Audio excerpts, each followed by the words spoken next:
من وەکو مەلاکەریم کە کاندیدی ژمارە 39 لە بازنەی دووی پارێزگای سەلاحەدین. ڕۆژ بە ڕۆژ بازنەی پشتیوانی هاوپەیمانی کوردستان لە زیادبووندایە و چین و توێژەکانی خورمات و سەرخستنی کاندیدانی هاوپەیمانی کوردستان بە ئەرکێکی نەتەوەی دەزانن بۆی داکۆکی لە مافە دەستوری و نەتەوەیەکانی گەلی کورد بکەن لە بەغدا. ئێمە هەموو وەکو تاکە کوردەکانی ناو شاری دووس خورمات و ئەبێ هەمومان بچینە دەنگدان دەنگ بدەین بە مەلاکەریم ژمارە 39 ئەبێ بچین حازر بین لە کەرککەوە بین لە هەموو شوێنەکانەوە بین هەمیشە دەنگەکانمان بە فیڕۆ نەدەین وەکو لایەنەکان تر پێویستە هەموو کەسێ بڕوە ژن و ئەختیار و گەنج و لاوان وەکو چۆن ئەڕۆی بۆ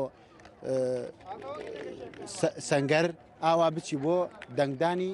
خۆت ژمارە 39. من وەکو گەنجێکی کورد بە تایبەت بەخۆم و داوا لە هاوڵاتیانی گەنجانی کورد دەکەم و لە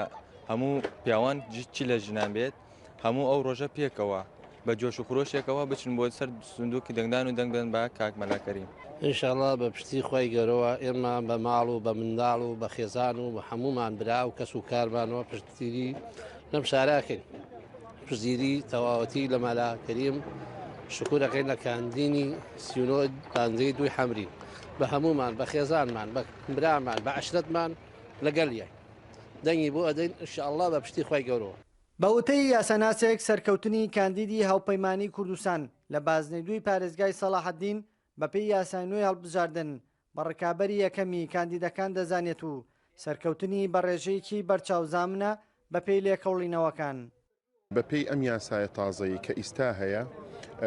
زۆر مساعیدە بۆ سەرخستنی کاندیدێکی کورد لەسەر ئاستی محافظەی سەلاحەدین لەبەر ئەوەی کورد لە پێشتر لە هەڵبژاردنەکانی پێشتر کەمینە بوو لەسەر ئاستی محافظەی سەلاحەدین بەڵام بۆ ئەم هەڵبژاردنە ئەم قانونە تازەیە زۆر مساعیدە بۆ سەرکەوتنی کاندیدێکی کورد لەسەر ئاستی محافظەی سەلاحەدین و بەڕەئی شخصی خۆم کاندیدی ئەم کەڕەتەمانۆکو کورد بەڕێز کاک مەلاکەریم ژمارە 39 لە لیستی هاوپەیمانی زۆر بەقەوەتە بۆ سەرکەوتن و بگرە لەوانەیە یعنی کاندیدە یەکەمەکان بێت. هاوڵاتیانی خورمات و بۆ سەرخستنی کاندیدی هاوپەیمانی کوردستان بەڵێن دەدەن سەنگەری خەباتی مەدەنی بگرنە بەر بە بەشداربوونی زۆرترین دەنگدەر